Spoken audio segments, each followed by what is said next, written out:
tayong makain. Hoy! Nagsulit si Mami.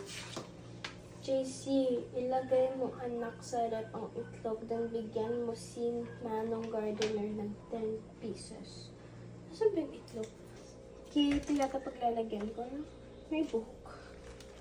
10 pieces. So, 1, 2, 4, 5,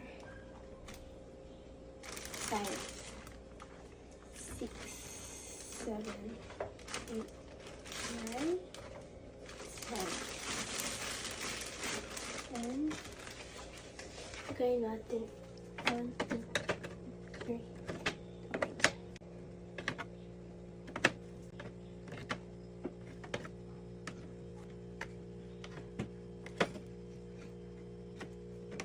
Sobrang isa, bigay ko na ito kay Manong. Manong! Manong! Kuha po kayo ng saging po. Ito po lalagyan niyo po. Subi? Wala dami mo natin. Sabi nila. Opo, ito po. Lalagyan niyo po. Yung dami yan. Ito po dyan. Oh. Yan. Ito po. Thank you po.